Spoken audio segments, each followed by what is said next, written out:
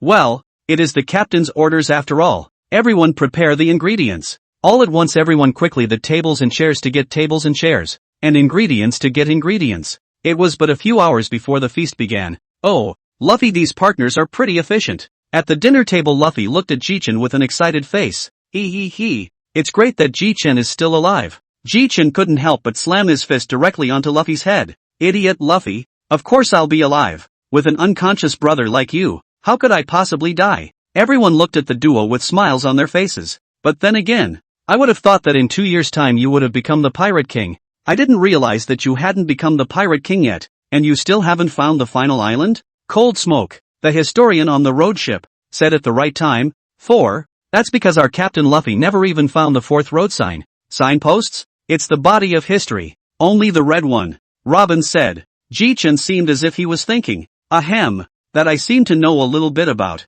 That 4th piece of red historical text. Once Jichen said this, Luffy excitedly came directly next to Jichen. Even Robin and Cold Smoke looked at him. I remember. Roji did kill Big Mom when he scavenged a stone on Cake Island, seems to be red with unreadable words on it. At that time, that stone was heavy as hell. So the laborer took it away with lightning wrapped directly around the land piece. In that case, then the stone is now in your hands, Captain. Jichen nodded. That's right. Well, does Luffy want it? Luffy's eyes lit up, but then dimmed again. Hey, you're too strong. I still need to practice. Jichen couldn't help but laugh as he watched Luffy do this. Ha. I didn't think Luffy would be like this. But if you want this stone, I'll give you a choice tomorrow. Everyone's eyes were filled with doubt. Even the Thor Pirates crowd was puzzled. Chapter 139, The Eve of Battle. Soon it was the next day, and Luffy came to Jichen's room early in the morning making a lot of noise. Ouch. Asshole. What ensues is Luffy getting blasted out of the room with a thunderball. Jichen also walked out in a daze.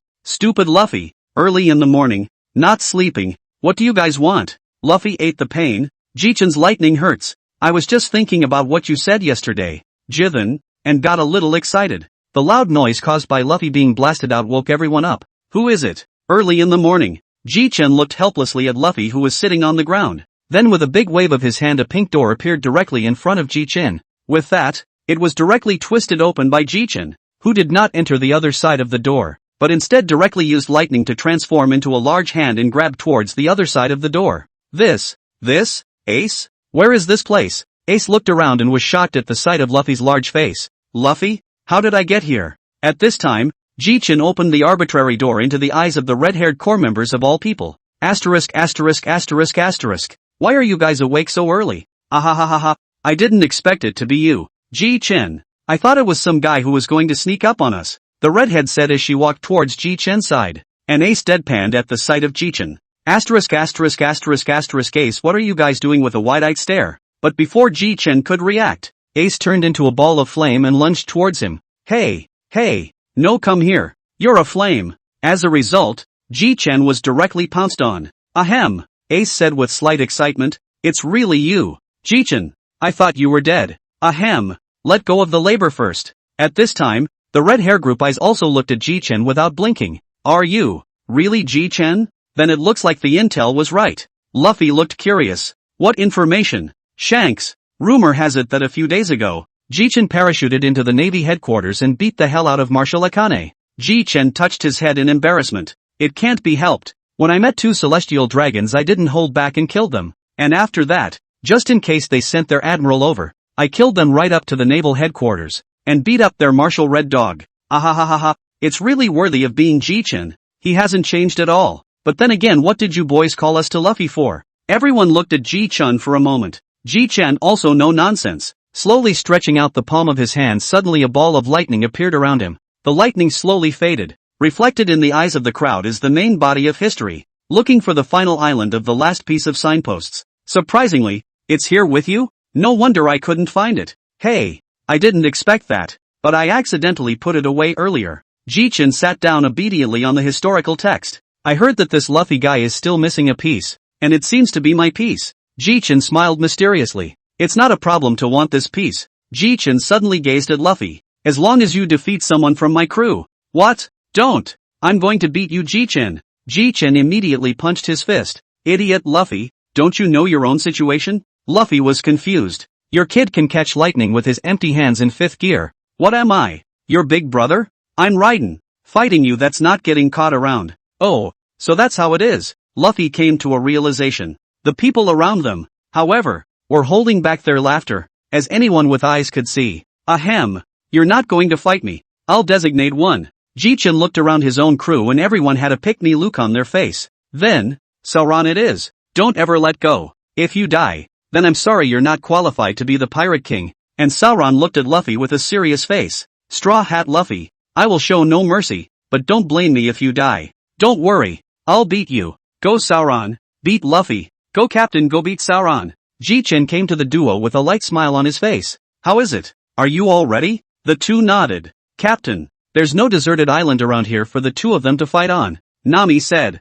Don't worry, I'll take care of it. Jichen then led everyone to a huge open area. Hey, everybody back off. I'm going to start playing hard to get, only to see Jichen's two hands close and open. But in an instant a huge space was formed in this empty space. At this moment, the duo standing in the middle of the open space were confused, looking at Jichen with a puzzled expression. Ahem, this space cover of mine is colorless, so you two just go ahead and fight. It won't hurt us at all. Space? Well Shanks, it's a power I realized from being locked in that rift for 2 years. It's similar to the surgical fruit, but mine's a little stronger than his one. Mine's instantaneous. Chapter 140. But it's the first time I've used this to cover someone in. I don't know if it'll explode or not. Ahem. Back to business. Those of you inside, you may begin. Sauron, don't lose. Go Sauron. Go Sauron.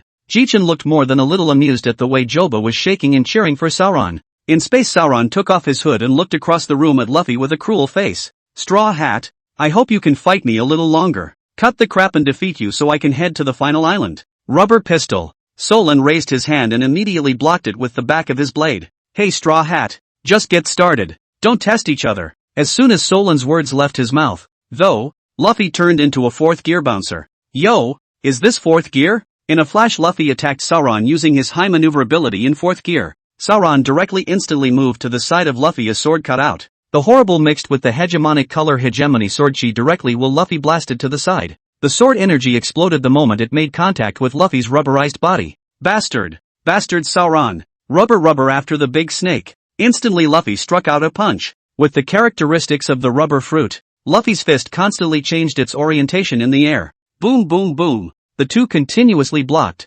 evaded, and counterattacked. Their figures cut across the battlefield like sharp blades. The sound of swords and knives constantly resounded, and the entire scene seemed like a life and death struggle. Suddenly, Luffy unleashed his ability, instantly accelerating the air around him. His body then became even more agile than before, and his flaming fist slammed into Sauron like a bolt of lightning. Luffy's fists came in like a storm, instantly coloring everything around him red. However, in the face of this powerful shockwave Solon did not evade and turned around to viciously chop out a sword chi. The battle between the two once again triggered a huge shockwave. Between the flashes of the swords, Sauron didn't know when all 3 swords had been taken out, ready to give Luffy a fatal blow, but Luffy seemed to have already known Sauron's intentions. Only white smoke rose from Luffy's body, and his hair, clothes, all of it turned white. Outside the battlefield, Jichen looked at Luffy with glowing eyes. Well, is this what the rubber fruit can do after awakening? It looks so cool. No, to be precise it's an animal fruit, phantom beast seed, Nika fruit.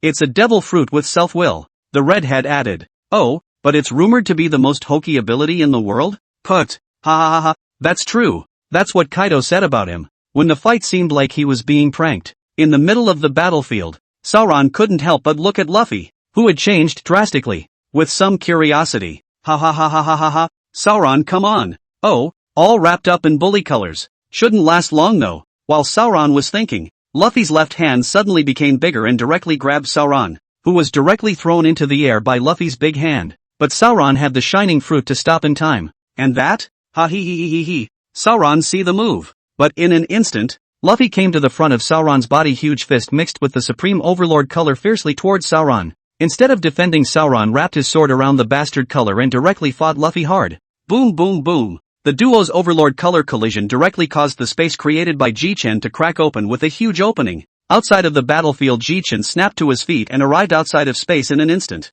Jichen's hands appeared in a tearing shape. And a second later the space in front of Jichen was directly torn away by Jichen and disappeared. The duo in space, on the other hand, looked at Jichen with a dumbfounded expression. Heads. Jichen. Jichen looked at the duo without any good humor. Marred. You two be careful. If it wasn't for this spatial power of mine, this island could have been destroyed by you. Jichen waved his hand. Let's call it a tie today. No, the two said in unison. At this time, the redhead also stepped on the mooncloth and came to the duo. You guys are indeed fighting a tough fight. It is estimated that in a month of fighting this is also the result. Jichen is now the right time to bring it up. Or else we will have to watch you guys fight for another month. Ha ha ha, that's right. Ace laughed and walked over as well. But I have to say that both Sauron and my brother are strong. Luffy and Sauron looked at each other helplessly and shook their heads. Hey, Sauron, if you're not having fun, how about we fight when I'm free? Solon looked at Jichen's provocative gaze and laughed bitterly. Ahem.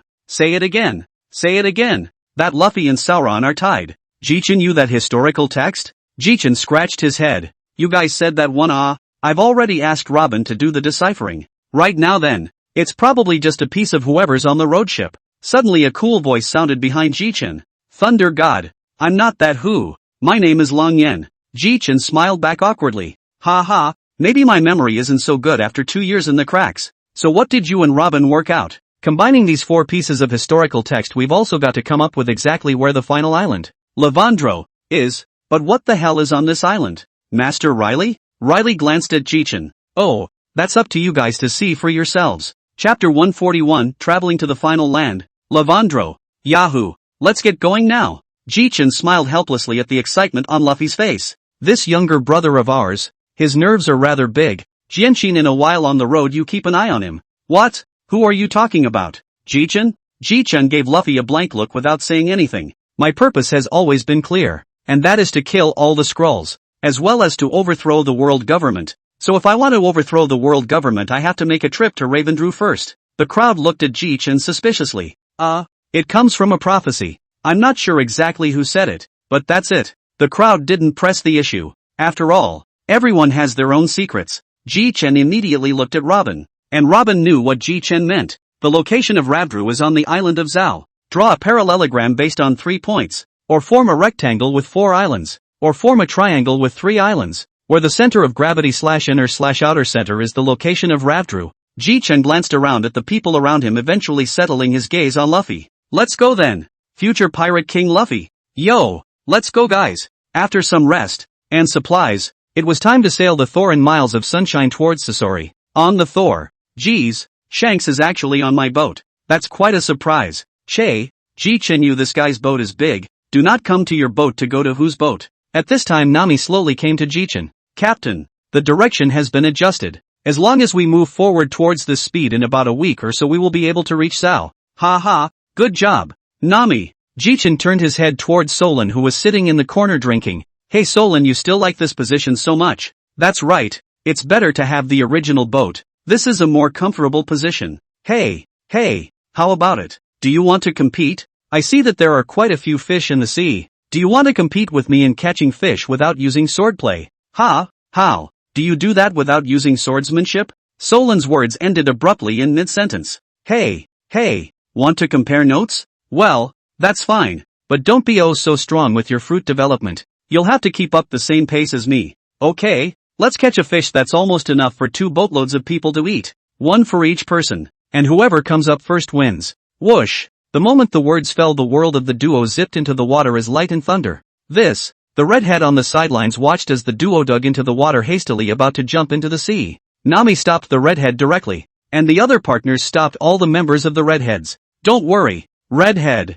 Our captain and Sauron don't fear the sea. The redhead looked at Nami with wide-eyed incredulity. Are you serious? Yeah. This still need to really not really well. Even I crocodile is not afraid of seawater. Now I jumped into the sea, you're alright. I don't know who silently said. Then jump in now. Beckman, you want to get your ass kicked, don't you?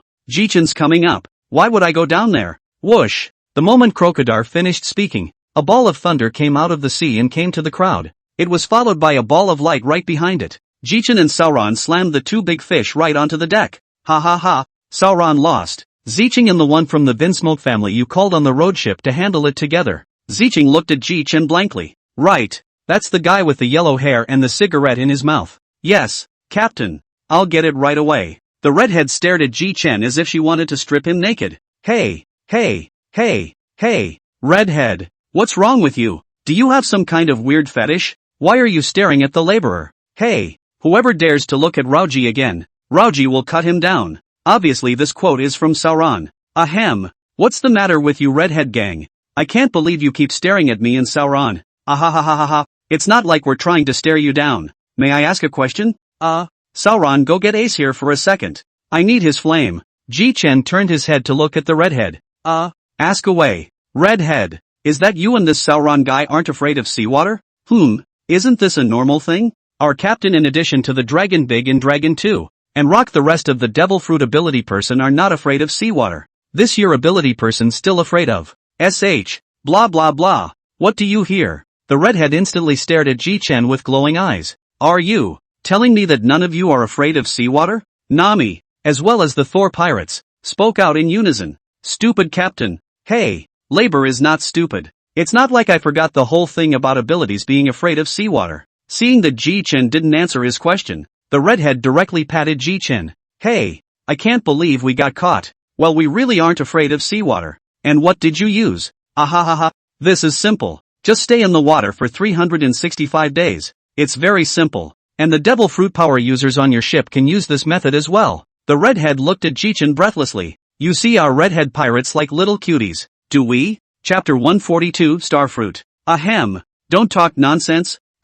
Jichen, don't think of you guys as cuties. So tell me about the fact that you guys are an ability that isn't afraid of seawater? Jichen looked at the redhead's eyes that were glowing. Hey, okay, that's what it is. Just what is it? It's something I developed earlier, and by eating it you can eliminate the side effects caused by the devil fruit. The redhead's eyes widened. You guys even have this kind of magic? Ha ha ha. What Jichen, don't have. Jichen was suddenly alert. What do you guys want with that look? Ahem. I wonder if you guys, Jichen, still have this amazing thing left. I don't think you're an ability person. Are you? Why would you want this thing? And with the strength of your red-haired pirates you won't fall into the sea. The redhead rubbed his hands together. Just ask if you have it. 100 million berries apiece. You want one? You can sell you one if you want. Jichen said and bought one from the system store. But it doesn't look like you guys have 100 million berries by the looks of you. So let's owe it first. After throwing it to the redhead, Jichen walked away. After seeing Jichen walk away, the redhead hurriedly ran to Jichen. What are you red-headed assholes doing following me? The redhead rubbed her hands together. Hey, I wonder if you guys have any top-tier kind of devil fruit. The crowd all forgot in the direction of Jichen in unison when they heard this. The entire Thunder God pirates grinned, but they all knew that their captain, Jichen, had countless top-level devil fruits. A top-tier devil fruit? Phantom beast species? Nature-based? You asshole redhead. Do you think Raoul is a treasure chest? Do you think I'm a treasure chest that has everything? Ahahaha. Others do not know that you have a devil fruit. I red hair still know. Your ship's navigator the devil fruit is top-notch. And your ship's vice captain Sauron, and those two big guys, a dark fruit, and a blood a little high. I'm afraid it is also not lower than Kaido's devil fruit. Jichen couldn't help but widen his eyes as he listened to the words coming out of the redhead. You bastard redhead. You know all about it? And I thought you didn't want to eat devil fruit? Harm. Now that I have something of yours to undo the side effects, of course I'm going to take one for myself. Jichen glanced helplessly at the redhead. Fine. I'll give you 3 devil fruits. Jichen then waved his big hand and 3 devil fruits appeared in front of the redhead. Ahem. The first one, this one colored like, is a natural pepper fruit. The second superhuman lineage bottle fruit. Itself can be turned directly into a bottle so that the enemy can't detect you. This third one can be awesome animal phantom beast species hellhound form. Jichen then looked at the redhead with a smiling glance, whose face was a little hard to see at this time. Bastard Jichen. These 3 trash devil fruits. Whoever likes to eat them. Asterisk. What's so great about a pepper? And bottles? And a dog? Put. Ha. The redhead glared at Jichen. What are you laughing at? Put. Not just the thought of you turning into a dog. Jichen saw the redhead's face getting darker and darker, hurriedly put away his smile. Cough. I was just joking. That redhead. Tell me what devil fruits you want, as long as there are any I can satisfy you. Ahahaha. I prefer the natural system, so getting cut won't hurt me. The corner of Jichen's mouth twitched as he suddenly thought of the way a mountain bandit had bullied him earlier. With that, Jichen waved his left hand and took out an off-white devil fruit and placed it in front of the redhead. What kind of devil fruit is this? Is it a nature-based one? Jichen bristled. Che, it's a shame I'm giving you this devil fruit, asshole. For a moment all the people on the ship came together and formed a circle, all of them looking at Jichen curiously. This devil fruit is a nature series star fruit that can summon the power of the stars. Tramp, this one is my treasure. It can be compared to my rattling thunder fruit. Jichen casually threw it directly into the redhead's arms. Here you go, but don't think about sparring with me after eating this fruit, as well as going to fight the heavenly dragons with Raoul in the future. Ahahaha, no problem. The redhead took a bite of the fruit in her hand straight after saying that. Vomit. I advise you not to spit. This fruit is very strong, hey. The redhead swallowed the pulp in her mouth with difficulty. The members of the redheads on the sidelines all looked at the redhead curiously. Head, how do you feel? Tastes just like, and I don't want to try it again. And then there's a strange power in the body, which is very strong. The redhead said and cast it directly, and in an instant it was as if there was something in the sky smashing towards them. Jichen looked up and hastily called out to Sauron. Sauron, hurry. Sauron also heard Jichen shouting the moment he turned into a ray of light and flew into the air. And then Wadoichi text sheathed his sword and slashed away. And all of that which was originally going to smash into the Thor all dissipated into a starry mess. Jichen glared back at the redhead. Bastard redhead. Don't use your ability indiscriminately, Stepping on the horse, if it wasn't for Sauron, my Thor ship would be gone. What you're stepping out to summon is a star. It's similar to the meteorite summoned by that Tanghu guy. But your ability is much better than that old man's. Your ability is much more than just summoning stars. Develop it in the future. That's why I don't want to cut and rub with you. I can't fathom this ability of yours. The redhead stood still like a schoolboy who had made a mistake. Okay, you bastard. When I turn around, I'll give you a copy of the development fruit information. You take your time to read it. Jichen saw that Sauron was back and rushed forward. Hey, how's Sauron? That thing just now. It's stronger than Tanghu's meteorite. And there's still a high temperature when I cut it open. So it's a good thing I cut it more thoroughly. Mud, the red-headed bastard, just knows how to mess with his powers. Head, the fruit you gave the redhead feels so strong. Of course, this one is one I've treasured for a long time. And I was thinking of finding a suitable person. But I didn't realize that the most suitable person would be this redhead guy. This fruit is comparable to my thunder fruit rattling thunder fruit. Chapter 143 The Mist. Beckman looked at the redhead as if he was pondering something, then said, Head, this devil fruit of yours is called the star fruit, right? The crowd turned their gazes to Jichen.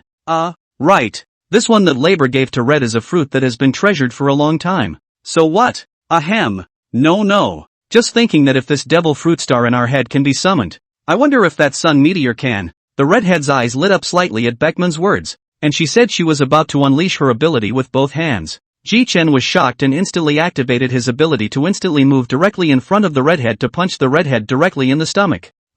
Asterisk.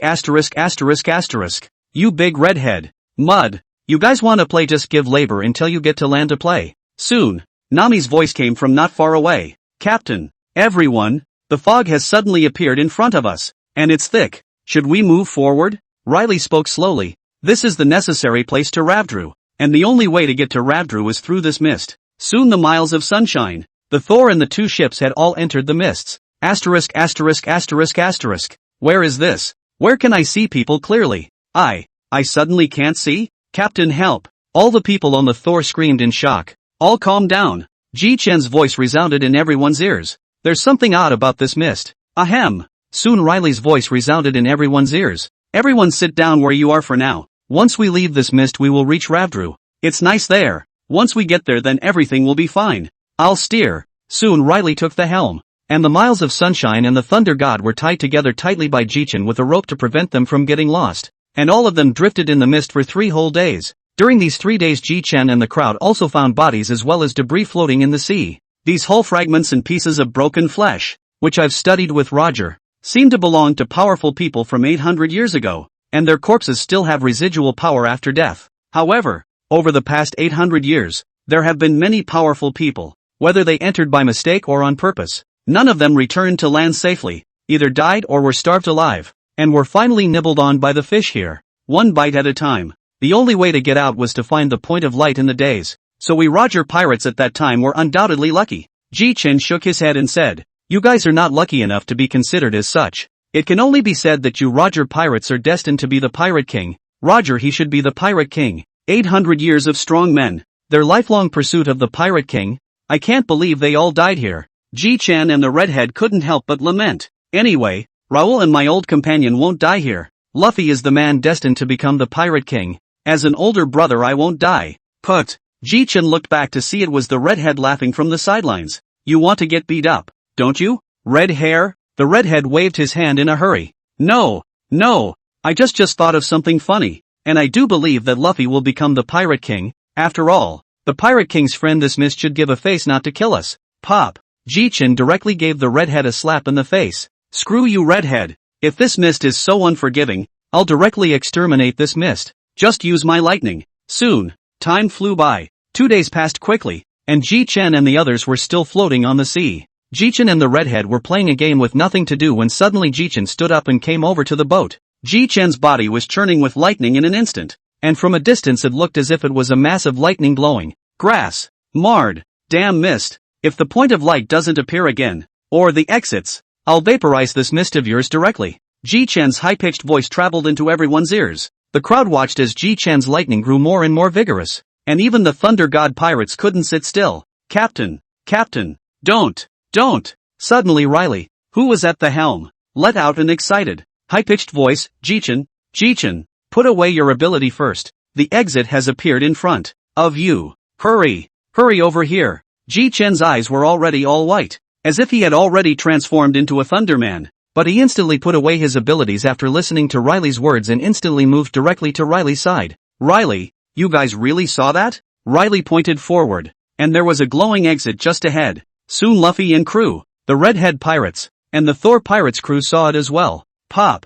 Jichen patted Rayleigh old man. Then do not hurry. I have stayed about to vomit here. Hurry to drive through. I want to go out. Soon the Thor's horsepower opened up and in an instant it closed the distance to the point of light. After half an hour of sailing, the distance was still as far as before, which made Jichen completely furious. Jichen walked to the center of the Thunder God ship, only to see him sit down and place his hands on the Thunder God ship. In an instant, countless thunder and lightning poured into the Thunder God ship. The entire Thunder God ship looked as if it was a mighty general from afar, and it was also glowing with light. Wrapped in lightning, the Thor closed the distance between it and the point of light in an instant as if it was stocked with power. Without a few breaths, Jichen and the others passed through the mist and arrived at the exit. All the people through the fog at the same time all looked back, but behind them is the calm sea. The door-shaped point of light also disappeared. Luffy held his head and murmured, "Was that just a dream? Stupid Luffy. If it wasn't for Jichen just now, we'd all still be in the mist." Ha!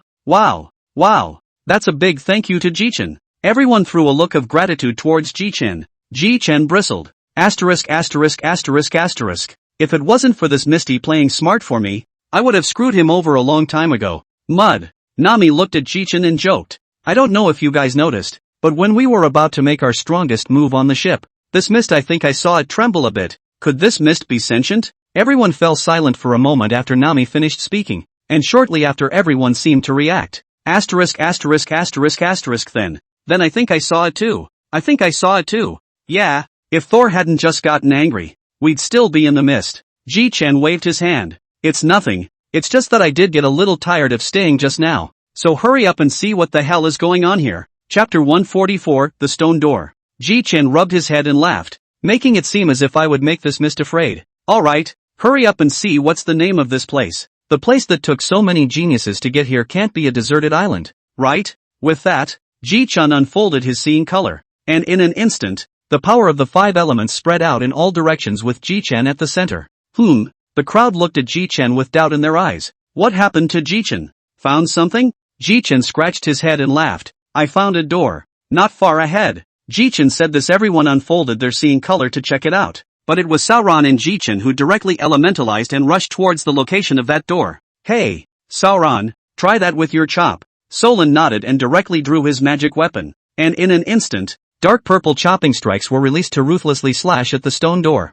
Sauron had arrived after the redhead and the others after he had delivered the decapitation. Hey, head, look at this stone door that doesn't even have a scratch on it. Jichen, Sauron, what did you guys just do? The redhead asked. Jichen didn't have the heart to say, "You guys didn't see it. I just let Sauron chop it. But it seems like this stone door has only lost a layer of skin." Suddenly Robin spoke up as if she saw something. "Captain, you see there are words showing through the peeling stone skin." "Ha?" All eyes turned to the stone door for a moment. Asterisk asterisk asterisk asterisk. This word old man cannot read. The redhead patted Jichen's shoulder and laughed. "This is an ancient script, or let your ship's historian do it." Robin smiled slightly. "Captain, I'd better interpret that." Then Robin came to crouch at the heel of the stone door. After a long time Robin stood up and looked to his group of companions with a bitter smile. Everyone looked at Robin with rapt attention. Robin spoke slowly. "What this says is..." Robin looked deeply at Luffy then said, "What this says is that only those with the fruit of man phantom beast seed Nika form can enter." In an instant everyone turned their attention to Luffy. And Luffy seems like he's half a beat slow.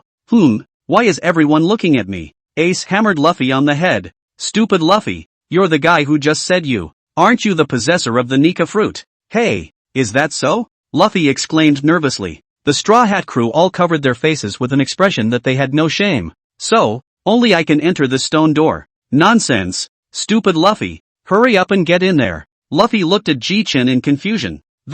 Jichen, how should I go in?" "Well, you transform into a great white and see." "Oh, okay." Instantly Luffy's hair and clothes all turned white. "Well, Luffy, try pressing your hand against the stone door and see." Luffy did the same and put his palm directly on the stone door. Click, click, click. The stone door instantly opened. Just when everyone wanted to go in, the outside of the stone door seemed to have a layer of protective shield generally let people could not inch in. Asterisk asterisk asterisk asterisk. This stone gate is giving me this, isn't it? Riley hurriedly came to Jichen. "Hold it for a moment." The stone door then closes. Luffy enters it as well. When Luffy enters, the crowd looks at me and I look at you. "Was that a rule when you were here before?" Riley shook his head. It's true that there were stone gates before, however there was no rule that only the fruit of man phantom beast seed Nick form was allowed to enter. The redhead exclaimed. "Looks like the king of thieves is Luffy." Jichen smiled. "Looks like we'll just have to wait for Luffy to come out." Time flies. 3 days later. Click, click, click. The moment the stone door opened, almost everyone ran towards its location.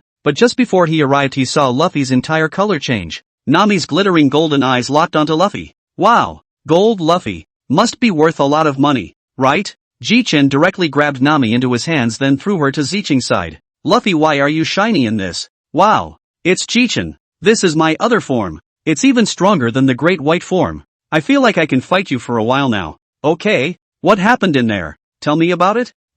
In there I saw a blank 100 years of history. And besides that there was a withered tree trunk. And rotting devil fruit." The redhead quickly asked. "Luffy, do you remember the history of the blank 100 years? Luffy scratched his head. "Hey, redhead, how could I not remember? I'm not an idiot." "Well, blank 100 years. It says well, yeah, there was a guy named who left a history of slaves as well as nobles. This guy named has created countless tragedies, constantly killing and frantically covering up a blank 100 years of history. It says that in 800 years Joy Boy will return and the world will be liberated." Jichen looked at Luffy strangely and laughed. "Luffy, how can you remember so much?" "Asshole Jichen, how do you think I remember so much of this?" I don't seem to know, but they're all in my head." Jichen nodded. "Then the first goal now is to just take him out, right?" Luffy nodded. That's right. Just take out that guy and the world will be at peace again." The two ended their conversation. Nami rushed straight to the front. Luffy, is there a treasure chest?" Luffy looked at Nami strangely then said, "It seems like there's a place on this island where treasure is kept." But for a minute Jichen seemed to feel his arm being grabbed and looked down to see Nami looking at him with an expectant look on her face. "Ouch, let go Nami."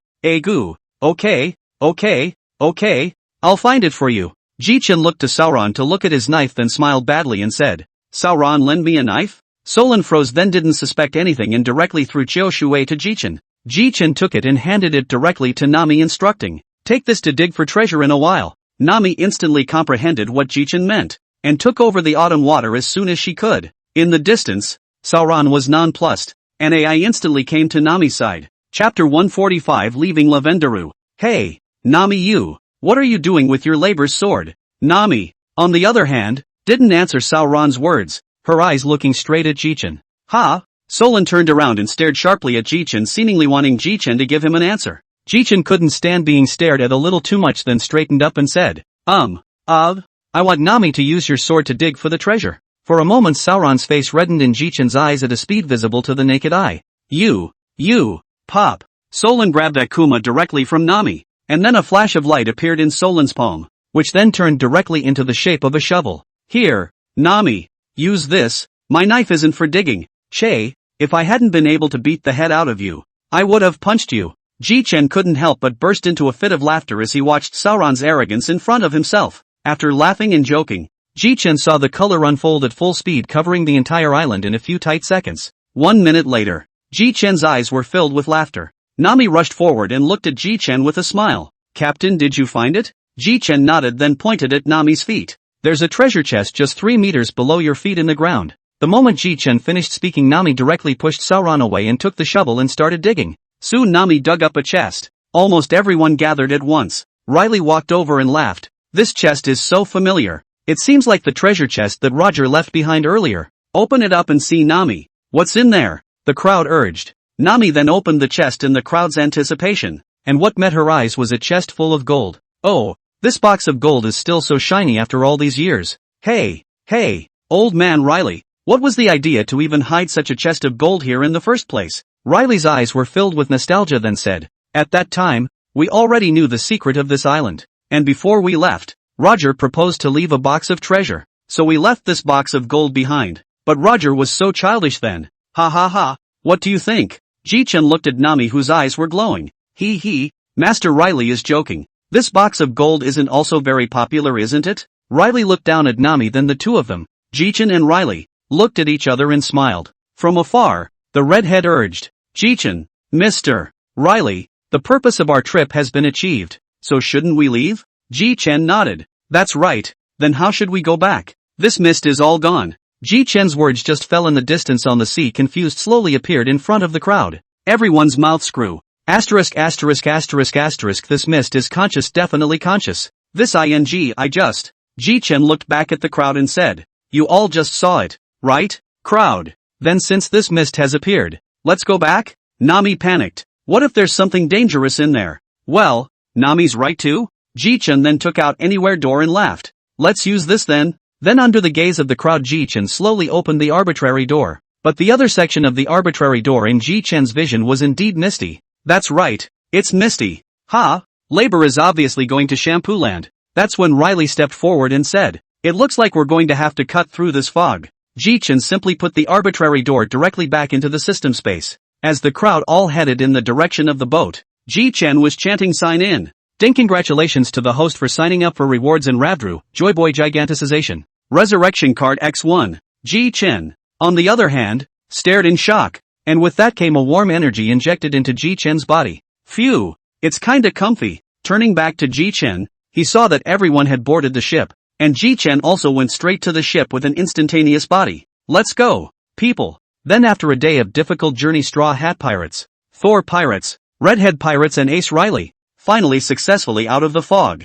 Phew, that came out pretty unusually well, the redhead exclaimed. Everyone find an island to rest on. The crowd was then led by Jichen to a deserted island. The crowd looked at Jichen in confusion. Jichen smiled evilly. The next moment is to witness a miracle. The system uses a resurrection card to resurrect Gore D. Roger. Ding, resurrection card used successfully. As the system's words fell, a golden light appeared in front of the crowd. The black cloth in Jichen's hand directly covered the golden light as soon as he saw it appear. And then he took out the arbitrary door. Ahem. Everyone hurry inside. Everyone, you look at me. I look at you all confused. But everyone still believe in Jichen's words have entered the door. Jichen also entered the arbitrary gate after collecting the red force. 4. And miles of sunshine as well. Phew. Finally back. Jichen also threw the object shrouded by the black cloth in his hand to the ground as soon as he could. Roger's face was also revealed from under the black cloth. Brat, it's really you. You're the only one who dares to do this. Jichen touched his head and laughed. Uncle Roger, you have no time limit to stay in the Yang world this time. Do you think what I just did was wrong? Roger was slightly stunned after hearing Jichen's words, then after carefully feeling it over he exulted. Sure enough, there's no more that countdown in my head. I'm considered to be truly resurrected. Roger turned his head to see Riley and the others looking at him and instantly became a little embarrassed. Ha ha ha, the first real resurrection was a little out of character. Ha ha ha ha ha ha ha. Luo, Roger, you guys really resurrected? Roger nodded. There's really no time limit? Next we'll probably die of old age or in battle. Riley, why do you guys have so many problems? Damn it. At this time Jichen came over and laughed. This time Roger is really resurrected. Except he died of old age or in battle he won't disappear. Riley's eyes burned into Jichen. Jichen felt that Riley was staring at him then asked, Riley, what are you doing? What method did you boy use to resurrect him? Jichen scratched his head. Used a magical prop, but that's all I have. Riley nodded then bowed towards Jichen. Jichen, thank you. Jichen waved his hand. It's fine, after all I'll need Uncle Roger's help afterward. Chapter 147, the grand finale. Jiang Feng waved his hand, then a dozen arbitrary doors appeared in front of everyone's eyes. The redhead and the others all looked at Jichen with a confused look on their faces. But Riley seemed to have seen what Jichen was up to. Hey, guys, would you like to do me a favor? The redhead laughed. You're a guy who would even do that. Looks like this matter is tricky. Luffy, Ace, and the others all looked at Jichen with curious faces. Solon sat in silence with a slight frown. Ahem. I want to kill the world government. And while it's unethical to ask for help with this request, I'd like to ask you to. Without waiting for Jichen to finish, everyone agreed. We all said yes. Jichen was slightly stunned. What? That simple? Pop. Roger slapped Jichen's shoulder. Jichen boy. The presence of the Red Taro and Riley, including the King of Pirates. Of course, there is also Ace or sentimental and righteous people for your things. Of course we will not refuse it. After all, this thing is everyone's thing. When Jichen looked at everyone again, there were happy smiles on everyone's faces. Jichen pointed to the arbitrary door behind him and said, you can open any door. Just like Ace can bar the white-bearded pirates crowd. That's great. Marco and the others don't know where I've been the last few days. This will pick them all up. Then while they all picked up their partners one after another, Jichen came to an arbitrary door and instantly pulled it open, followed by a mass of white stuff being pulled by Jichen at the speed of light. Who dares to attack the old man? The distinctive voice as well as the unique aura made everyone in the room recognize who this was. Clank. Sauron's look of welcoming a great enemy really scared the crowd, but when everyone looked at the man everyone's eyes widened. Capo? Grandpa, why are you here? Garp scratched his head. I was just laying around the house surprised I got caught here. Then Garp's pupils narrowed. Roger, Riley, and you guys? Jichen hurriedly stood in front of Garp and smiled. Hey, old man. I've got something to ask you for this time I've grabbed you. Bastard. Every time you pit Lao Fu. Say what's the matter this time? Jichen scratched his head. Ahem. This time it's a bigger deal. I'm going to lead the pirates to attack the Tenria people as well as the world government and completely eradicate it. Hey. Of course this one needs your help too, old man. Garp at this time has been shocked speechless. You this guy is really crazy. But the old man like, you this I join. Jichen smiled slightly then opened the arbitrary door again. This time it was located on a leafy island. The moment he opened the door Jichen saw Trafalgaro standing in front of him. Hey, Trafalgaro, bring your companions in or I'll be rude. Jichen threatened. However, Trafalgaro was still relatively calm, gazed straight at Jichen. Only did not wait for Trafalgaro to gaze for a long time. Directly by Jichen violently grabbed in. And then Jichen used the thunder and lightning turned into a spider line directly to all the crew of the Red Heart Pirates, all captive. Bastard. Thunder God Jichen, what do you guys want? But as soon as Trafalgaro finished speaking he saw everyone in the room looking at him. Even Sauron's sword was already sheathed. Redhead. Hurry up and explain it to this guy. I don't have time for that. Followed by the Kid Pirates, the Bateau Club, and the Junmai Pirates. These pirate groups were directly seized by Jichen. Jichen then continued to open the arbitrary door appeared in front of the crowd is a pink color. Of course, this is naturally the peach color island. Jichen shouted back. Luffy, Ace please, invite Saber over. Ha ha ha ha ha. Saber don't worry Jichen, I will definitely call Saber over. The duo then flew out the arbitrary door. Noticing that someone had come to the island, Saber turned his head directly to see Luffy and Ace flying through the air towards him.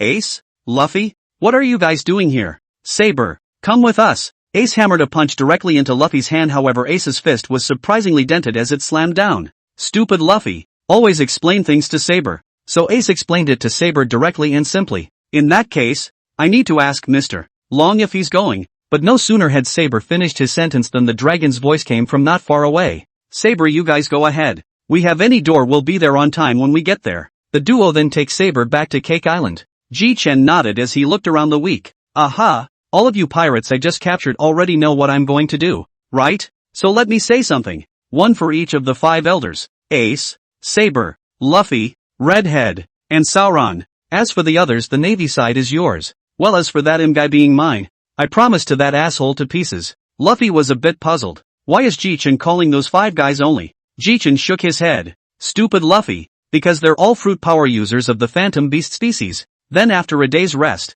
let's go. After 1 day. Yesterday, Jichen also exchanged countless immortal beans from the system space and distributed them to everyone's hands. Even the arbitrary gate is a lot bigger than it was before, and it's divided into going to the Navy headquarters as well as Manhwa. The moment the door opened, another section of the Revolutionary Army and others arrived. Meanwhile Redhead, Luffy, Ace, Sabo, Sauron, Green Pheasant Roger Riley all arrive at the world government. Just after arriving at Manhwa, Jichen and the others felt 5 extremely powerful strands of people flying towards them. The visitor was none other than the 5 Elder Stars. Ha! 5 old undead. You guys really dare to come. With that, Jichen made an instantaneous leap to directly stab a 5 Elder Star in the waist. Jichen laughed out loud. Ha ha ha, then I'll leave this place to you all. I'll go deal with that thing hiding in the shadows first. Luffy, Ace, Saber Solon, Redhead, and Green Pheasant are all ready to fight, and the battle is about to start. At the same time, Jichen had already known Im's location and flew directly towards her location. Panga City, between the flowers. Jichen came here and directly chopped over with a single sword, and the door in front of him was directly chopped open. A sudden sharp female voice entered Jichen's ears. Ha ha ha ha ha ha ha. Thunder God Jichen, you finally came to the door after all. So go to hell. Im then showed up in front of Jichen. Immediately Jichen also did not want to waste time, directly launched in Raptru, signed up for the giganticization in an instant. Jichen the entire person rose up to 100 meters. Jichen body of all the clothes also followed the growth of Jichen, grew up. Even the body of the sword also at any time and become larger. And Im had long since frozen to the spot, eventually muttering about Joey Boy. Asterisk asterisk asterisk asterisk you. Labor is not Joey Boy. So you. The second generation ghost chewing sword in Jichen's hand was wrapped with the Overlord's color as well as the invincible sword, intent to slash directly towards Im. Boom boom boom. A puff of smoke cleared. Im was lying on the ground. The stab wound in his arm, slowly healing. Asterisk asterisk asterisk asterisk. Such a sword didn't even kill you. With that, Jichen silently chanted in his heart. System used the strongest sword. Instantly Jichen's aura went straight to the clouds. The sword in his hand also slashed at him without reservation. In an instant Im was directly chopped up in smoke. Ding dash. Congratulations to the host for killing the final boss of this world, rewarding him with the fruit of life, as well as the summoning technique. Jichen then changed back to his original form, but he stood frozen in place, then reacted with a question mark on Jichen's face. Asterisk asterisk asterisk asterisk. So it's the fruit of life, no wonder this thing can live for so long. Meanwhile, at the Navy headquarters, Akane has long since been beaten beyond recognition. The rest of the Navy has long since surrendered. Manhwa's Redhead couldn't help but show a smile of excitement at the corners of her mouth as she looked at the dying 5 on the ground. Ha ha ha ha ha, 5 old undead. How dare you speak up in front of us? Now it's good. The 6 were laughing when Jichen came to the Redhead and the others with a slight smile. Ha ha ha, looks like it's all settled. The 5 Elder Stars on the ground looked at Jichen with a face of disbelief. You actually killed Lord Im? How is that possible? No, it can't be. Jichen pulled out his ears impatiently. Saber, Ace burned the 5 of them to ashes. Then with a wave of his hands everyone in the Navy headquarters was summoned to Manhwa by Jichen. Ahahaha, well done. Just in time to settle our side. 1 month later, the Navy, founded by Saber, is now official and the pirates no longer exist. The pirates have been renamed the Travelers. And Jichen, Ace, Luffy and others have long returned to their respective hometowns to begin the leisurely second half of life. But with Jichen back there is another person, that is Nami. Sauron has also returned to Frost Moon Village to teach Kendo. As well as all the people of the Thor pirates have returned to their respective hometowns, but they agreed not to meet once a year. P.S. I apologize for the sloppy ending. Ahem. It was good overall.